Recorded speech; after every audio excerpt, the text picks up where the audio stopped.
Assalamualaikum warahmatullahi wabarakatuh. Perkenalkan, nama saya Umi Fatona. Saya adalah dosen di program studi teknologi pendidikan Universitas Ibnu Khaldun Bogor. Nah, di sini saya akan memaparkan tentang mata kuliah pengembangan kurikulum. Mata kuliah pengembangan kurikulum adalah mata kuliah wajib program studi teknologi pendidikan UIK Bogor.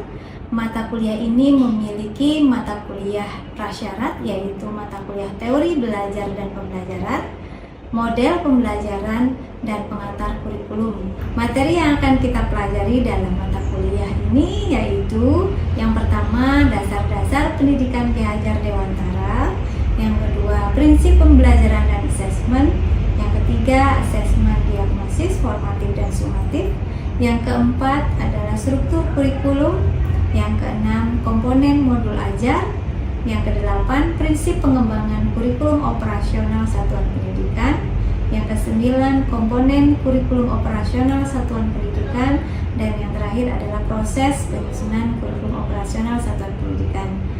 Untuk capaian pembelajaran pada mata kuliah ini yaitu di akhir pembelajaran, mahasiswa mampu menyusun modul ajar dan juga mengembangkan kurikulum operasional satuan pendidikan dengan baik dan benar.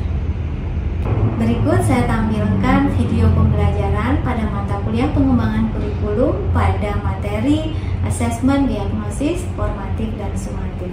Selamat menyaksikan. Assalamualaikum warahmatullahi wabarakatuh. Waalaikumsalam warahmatullahi wabarakatuh. Alhamdulillah kita bisa bertemu kembali ya di pertemuan ketiga.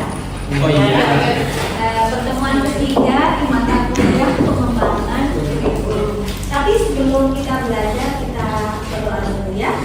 Oke, siapa yang berdoa? Baik, untuk mengawali perkuliahan pada pagi yang cerah ini, alangkah baiknya kita berdoa dengan mengucapkan Bismillah dan Al-Fatihah. Bismillahirrahmanirrahim.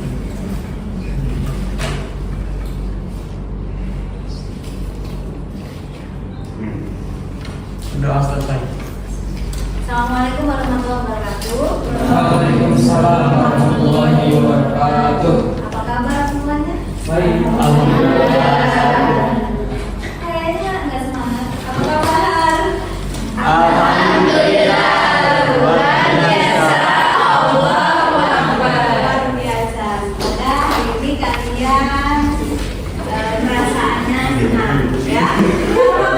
Tadi sebelum keluar rumah perasaannya itu sedang marah mungkin, sedih mungkin, kemudian malas mungkin gitu kan ya, atau kecewa ya kan, atau semuanya deh rasa-rasa yang tidak enak.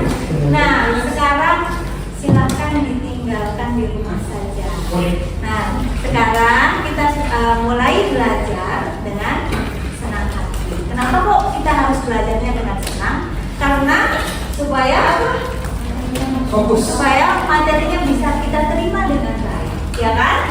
Oke, mata kuliah kita adalah mata kuliah pengembangan kurikulum. Ya, kenapa dari kemarin kan saya kasih tahu ya, kenapa kok kalian harus benar-benar sungguh-sungguh belajar di mata kuliah kita? Karena ini adalah mata kuliah inti dari prodi teknologi pendidikan, yaitu pengembang kurikulum. Nah, nanti tujuan akhir daripada mata kuliah kita nanti kalian mampu membuat kurikulum sekolah dengan baik, gitu kan ya? Nah, untuk hari ini kita akan membahas materi yang ketiga, yaitu materi tentang asesmen, ya kan? Materi hari ini tentang asesmen diagnosis, formatif, dan sumatif. Tapi sebelum kita membahas tentang materi hari ini, kita mengulas dulu materi yang kemarin, minggu lalu. Kira-kira masih ingat nggak? Jangan sampai yang lalu kita lupakan kayak gitu ya. Nah, kita harus ingatnya.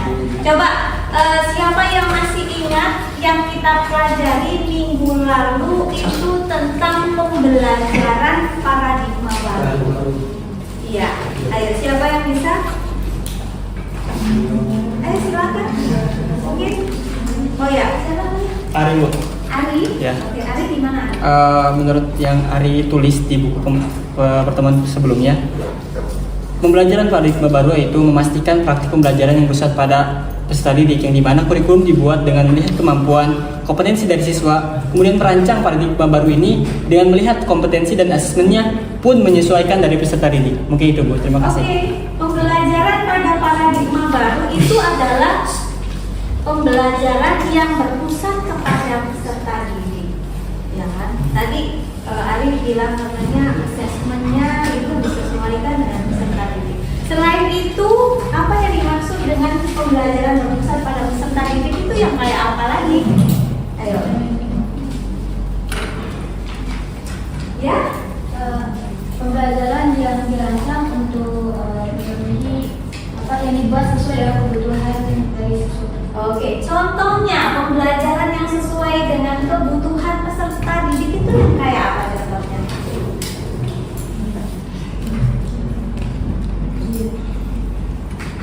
Hah?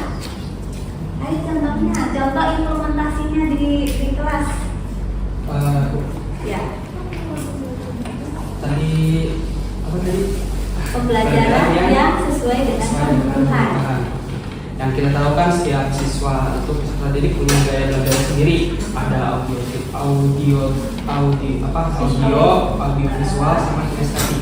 Nah, dari paradigma baru mungkin bagaimana si pengajar memilah cara mengajar, apakah dia melakukan dengan audio, memberikan ceramah atau memberikan suatu kayak YouTube, mereka mendengarkan penjelasan yang disampaikan, lalu mungkin ada anak yang lebih suka visual, bagaimana dari kekreatifan pembuatan pembelajaran seperti itu. Lalu yang terakhir ada kinestetik, mungkin bagaimana si siswa itu lebih suka praktek daripada teori saja.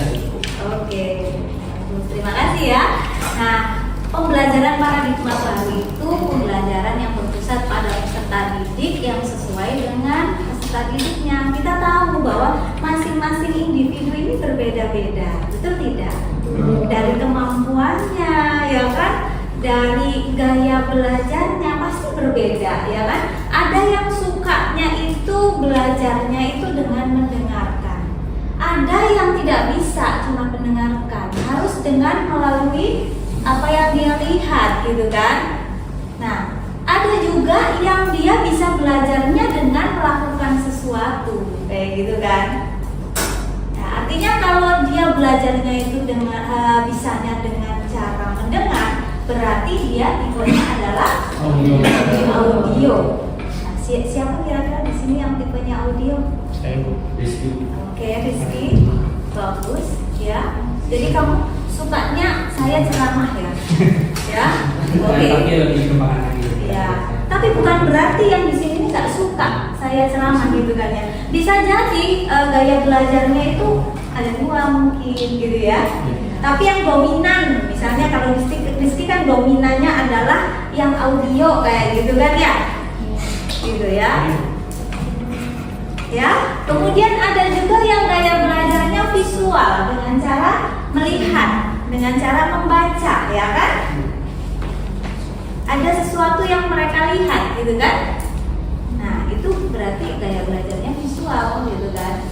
Nah, siapa yang di sini merasa gaya belajarnya visual?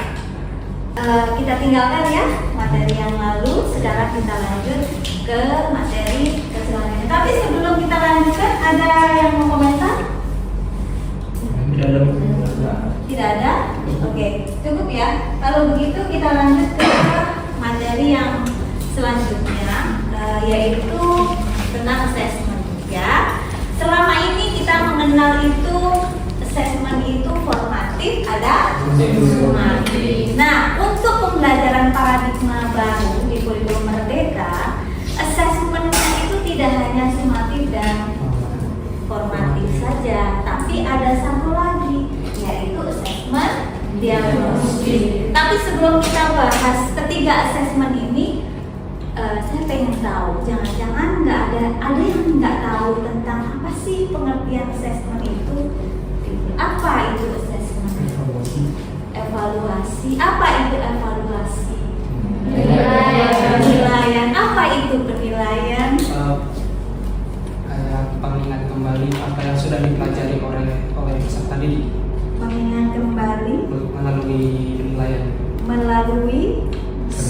kuis, bisa Alat penilaian misalnya kuis. Oh, Oke.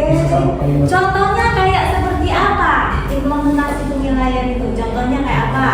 Misalnya UTS, Mengerjakan UTS, kuesioner, terus apa lagi? Ujian praktik, terus apa lagi?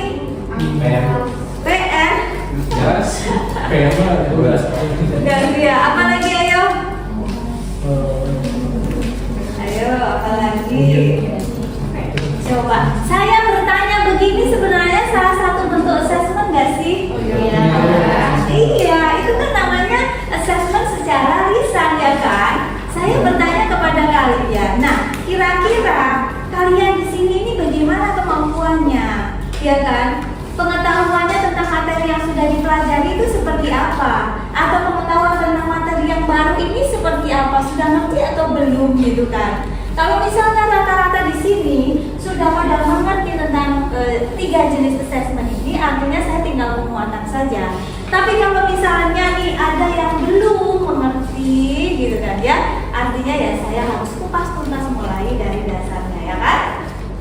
Ya, oke, assessment penilaian atau evaluasi gitu kan, yang salah itu adalah bagian integral dari proses pembelajaran. Jadi dalam belajar pasti ya ada assessment. Tujuannya untuk apa sih? Untuk mengetahui bahwa si siswa ini sudah mengerti materi yang disampaikan. Oke, untuk mengetahui bahwa siswa ini sudah mengerti materi yang dipelajari atau belum. Selain itu, assessment tujuannya untuk apa? Untuk mengetahui bagian apa yang harus dievaluasi dari Memperbaiki. Oke, untuk memperbaiki kualitas pembelajaran, ya kan? Oke, itu mungkin sekilas tentang konsep dasar tentang assessment ya. Nah, tadi saya sudah sampaikan bahwa di pembelajaran paradigma baru, assessmentnya itu ada 3 yang harus dilakukan oleh seorang guru. Yang pertama adalah assessment diagnosis, kemudian yang kedua assessment formatif, dan yang ketiga adalah assessment sumatif. Nah, kira-kira apakah kalian tahu apa sih perbedaan daripada ketiganya? Ada yang sudah tahu? Ayo, ada yang tahu? Ya? Kita pertama ke asesmen diagnosis. Diagnosis itu bagaimana kita mengetahui seperti apa sih kondisi si siswanya. Ada yang dalam penyelesaian itu ada yang kognitif sama non kognitif. Oke. Terus kalau yang asesmen formatif itu sistem yang dimana kita melakukan penilaian terhadap siswa di saat pertengahan semester bisa dibilang. Menurut saya. Pertengahan, oke. Terus yang terakhir adalah asesmen sumatif, Sumatif di ya. mana dilakukannya di akhir-akhir semester gitu. Baiklah, nanti terakhir kita iya Rizky. Iya, Ari. Ari ya. Nambahin yang asesmen diagnostik itu asesmen yang memetakan kemampuan semua peserta didik. Jadi dia mau peserta pendidik tuh pengen mengetahui nih kemampuan dari peserta didiknya sampai mana. Ada yang paham atau belum, dan misalkan ada yang paham, terus yang satu ini ada belum, tapi kita memetakan gitu. Yang belum paham kita tahu lah gitu, yang belum paham yang mana, yang sudah paham yang mana. Seperti itu mungkin Bu. Yang diagnostis. Yang formatif sumatif seperti yang mungkin sama sih Bu yang disampaikan Pak Asa itu saja. Terima kasih. Ya, terima kasih ya Iya. Ari. Yang lainnya ada lagi nggak? Kalau nggak ada, kita bahas ya sama-sama ya. Nanti terakhir akan kita simpulkan. Kalau udah kita bahas, baru kita simpulkan apa sih apa itu namanya perbedaan daripada ketiganya ya. Baik, yang pertama adalah assessment diagnosis. Nah, seperti namanya ya, assessment diagnosis itu mendiagnosis gitu kan ya. Mendiagnosis itu maksudnya apa? Mencari tahu, mengidentifikasi, ya kan? Mengidentifikasi apa saja di sini yang diidentifikasi. Yang diidentifikasi ada yang namanya kemampuan non kognitif dan kognitif. Non kognitif itu apa sih? Secara fisik, psikologis mungkin daripada pengetahuan. Oke, secara psikologisnya. Misalnya dia ini gaya belajarnya apa, ya kan? Kita harus tahu dong. Tadi katanya pembelajaran paradigma baru katanya yang berpusat pada peserta didik. Artinya kita harus mendiagnosis nih, bagaimana gaya belajarnya mereka. Itu disebut diagnosis non kognitif, ya kan? Gaya belajarnya. Selain gaya belajar apa lagi di sini? Tahu di apa itu namanya, di fotoin nanti saya kasih kayaknya. Ya, ayo selain tadi gaya belajarnya di non kognitif itu kita cari tahu apanya? Latar belakang pergaulan siswa, ya kan? Kemudian kondisi keluarganya itu seperti apa? Itu penting. Karena kenapa? Yang namanya hasil belajar itu tidak melulu dipengaruhi oleh faktor dari dalam, tapi juga ada faktor dari luar juga, gitu kan ya. Itu seperti apa, gitu kan ya? Dia hari ini tidak fokus dalam belajar, mungkin ada yang mempengaruhinya, ya kan? Mungkin karena dia nggak fokus karena hari ini tadi sebelum berangkat sekolah dia kecewa, kayak gitu kan ya. Nah sehingga hari ini tidak fokus, pikirannya adalah ke kejadian yang ada di rumah, kayak gitu kan. Nah makanya tadi saya sebelum kita belajar kan saya bilang tinggalkan yang sedih-sedih, tinggalkan yang kecewa di rumah saja, gitu kan. Nah sekarang kita mulai belajar dengan senang hati, gitu kan. Oke, kemudian juga mengetahui latar belakang pergaulan siswa. Dia itu sukanya bergaulnya kayak apa, kayak gitu kan ya. Kebiasaannya gimana, suka nongkrong gak sih atau enggak, atau memang dia ini habis pulang sekolah memang langsung habis dari sekolah langsung pulang, di situ udah belajar, kayak gitu kan ya. Ataukah dia ini habis pulang kuliah terus langsung main dulu, nongkrong dulu sama teman-temannya, atau bekerja, kayak gitu kan ya. Nah kita cari tahu ya. Kemudian tadi ya kayak belajar, karakter serta minat belajarnya seperti apa, motivasi belajarnya seperti apa, tinggi atau rendah. Nah itu semuanya kita identifikasi ke dalam asesmen diagnosis non kognitif, gitu ya. Nah yang kedua adalah diagnosis kognitif. Apa itu diagnosis kognitif? Jadi pengetahuan, maksudnya kayak apa? Kita mendiagnosis apa? Identifikasi apa? Pengetahuan yang kayak apa? Pemahamannya yang kayak apa misalnya? Proses pembelajaran apa yang dibutuhkan siswanya? Oh, mungkin pengetahuan apa yang dia kepengen tahu, kayak begitu ya. Nah, kita lanjutkan ke asesmen diagnosis non kognitif. Nah, di sini untuk diagnosis non kognitif itu dilakukan di awal pembelajaran, ya. Di awal pembelajaran, misalnya di awal semester kayak gitu loh ya. Untuk menggali hal-hal sebagai berikut. Yang pertama adalah kesejahteraan psikologis dan sosial emosi siswa. Kemudian aktivitas siswa selama belajar di rumah, kondisi keluarganya, gaya belajarnya, karakternya, serta minat belajarnya itu seperti apa, gitu ya. Nah, yang kedua adalah asesmen formatif dan sumatif, ya. Nah, di sini untuk asesmen formatif dan sumatif itu sudah biasa ya kita lakukan ya. Bagi pembelajaran selama ini itu kita sudah mengenal asesmen formatif dan sumatif. Nah, asesmen formatif itu di sini konsepnya adalah metode evaluasi yang dilakukan untuk evaluasi proses, ya, proses pembelajaran. Jadi formatif itu dilaksanakan di selama proses pembelajaran. Bisa jadi saya mengajar kayak gini dengan bertanya, gitu kan ya. Siapa yang menjawab? Jadi saya tahu kemampuannya mereka masing-masing ini seperti apa. Itu juga termasuk formatif. Kita melakukan refleksi misalnya di akhir pembelajaran, ya. Setelah selesai belajar, terus saya bilang coba siapkan satu lembar kertas. Silahkan kalian tulis apa yang kalian pelajari hari ini. Dari apa yang kalian dengar, apa yang kalian lihat, dan apa yang kalian rasakan. Nah, silahkan tulis di selembar kertas. Itu saya melakukan refleksi pembelajaran hari ini. Mereka sudah ngerti atau belum dari materi yang dipelajari, kayak gitu. Ya kan? Itu namanya formatif, gitu ya. UTS itu juga formatif, gitu kan ya.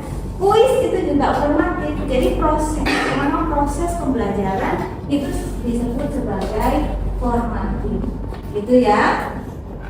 Nah, di sini assessment formatif di sini untuk memantau pembelajaran murid dan memberikan umpan balik yang berkala dan berkelanjutan, gitu kan ya. Jadi memberikan umpan balik yang berkala dan berkelanjutan. Bagi murid, assessment formatif berfungsi membantu murid identifikasi kekuatan dari aspek yang perlu dikembangkan, gitu kan ya. Jadi untuk memperbaiki ya kualitas pembelajaran, gitu ya. Jadi untuk di pembelajaran paradigma baru ditekankan assessment formatif di sini porsinya itu lebih banyak dibandingkan dengan assessment sumatif. Kenapa demikian? Ada yang tahu? Porsinya lebih banyak formatifnya dibanding sumatif. Kenapa demikian? Ada yang tahu? Hah? Kira-kira kenapa?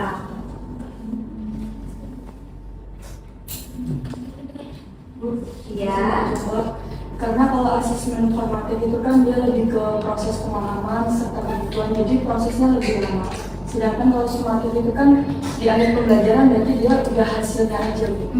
Jadi kita harus menekankan formatifnya lebih banyak dibandingkan sumatif supaya kenapa? Supaya ketika dia tes sumatif itu nilainya sudah di atas rata-rata semua, ya kan? Jadi kita perbaiki ketika formatifnya ini, gitu loh ya. Nah, untuk misalnya bab tentang assessment, gitu ya, mereka udah paham atau belum? Kayak gitu kan ya? Siapa yang belum paham? Nah, yang belum paham inilah mungkin harus ada penambahan materi, ya kan? Bisa jadi ketika belajar dia ngobrol terus sama temennya, gitu kan? Ya kan? Nah, seperti itu ya.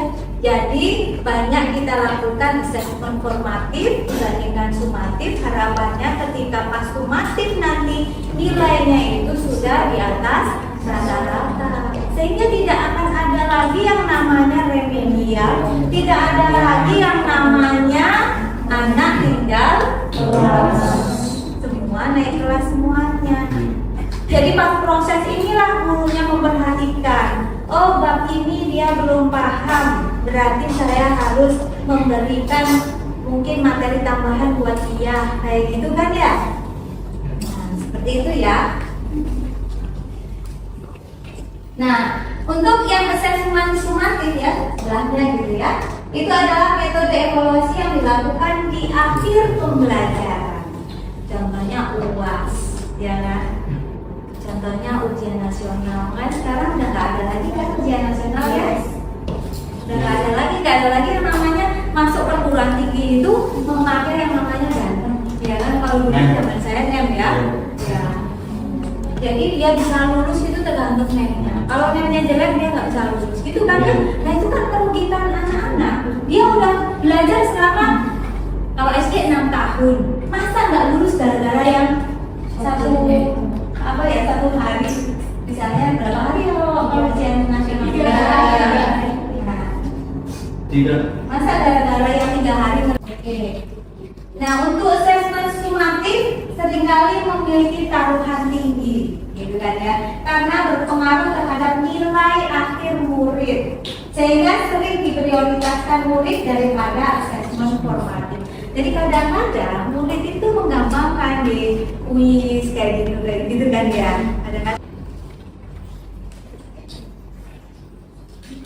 Oke ya. Nah, keadaannya sekarang ini kan yang seperti ini ya.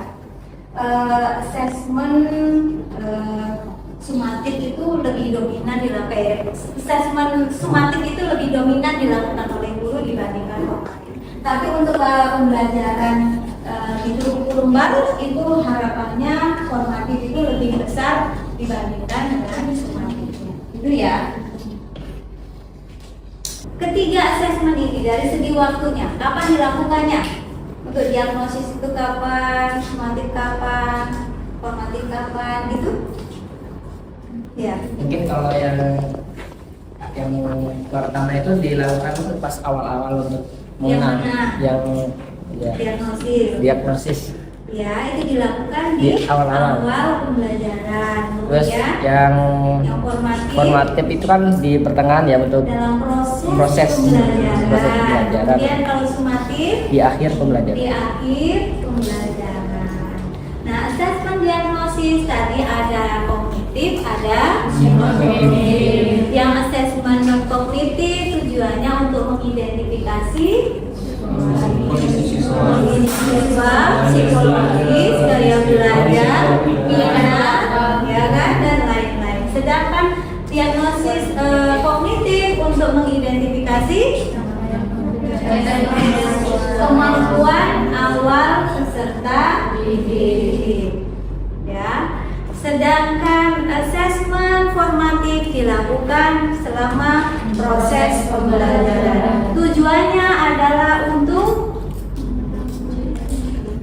memperbaiki kualitas pembelajaran. Sedangkan evaluasi sumatif dilakukan di akhir pembelajaran. Tujuannya adalah untuk melihat hasil belajar peserta didik, apakah sudah mencapai tujuan pembelajaran atau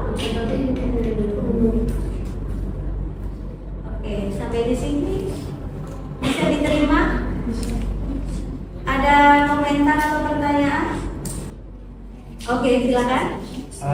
Ini pertanyaannya sih sebenarnya yang materi yang sebelumnya Bu, ya, tentang pembagian keahlian siswa. Kan ada yang nggak bisa, ada yang belum bisa, ada yang bisa saja, dibagi dua Bu. Nah, saya itu mau bertanya, gimana sih ngatasi dari seorang guru ketika ada, kan kalau dibagi itu otomatis seorang yang nggak bisa itu nanti kayak hatinya kayak kayak ngerasa, oh saya kok jadi nggak bisa gini, kayak ngerendah hati, kayak gimana ya, kepikiran terus gitu, jadi nggak percaya diri gitu. Rasa percaya dirinya kurang. Ya, cara mengatasi dari gurunya itu gimana Bu? Ya, cara mengatasinya ya membuat mereka itu gimana caranya itu tidak merasa kecil hati, walaupun dia misalnya belum siap dalam perkalian tadi gitu kan ya. Bagaimana caranya kita memotivasi dia? Ayo, gimana kamu juga bisa kayak gitu. Kamu juga bisa akan belajar perkalian. Maka dari itu di dalam kelas itu sebenarnya tidak bisa hanya cukup satu gurunya, ya kan. Kalau bisa kan ada dua. Jadi ada yang satu untuk mengatasi yang belum siap dan yang satunya mengatasi yang sudah siap. Jadi dibikin aja kelompok belajar kayak gitu kan. Kan sekarang pembelajarannya kan bukan lagi berdasarkan tingkatan kelas, tapi berdasarkan fase. Minggu depan kita akan bahas tentang struktur kurikulum. Silakan persiapkan materi belajarnya, buktinya biar mampu untuk mendapatkan materi ini. Sebelum saya kasih ya kan. Nah, berarti kalian semuanya juga bisa mendapatkan materi itu gitu kan ya. Nah, silakan kalian tanya sama Pak Ustaz, ya kan? Oke lah, kalau begitu kita akhiri pertemuan kita hari ini dengan mengucapkan alhamdulillah. Semoga materi kita yang kita pelajari hari ini bermanfaat buat kalian semuanya ya. Sekian, wassalamualaikum warahmatullahi wabarakatuh. Oke, sampai ketemu minggu depan ya.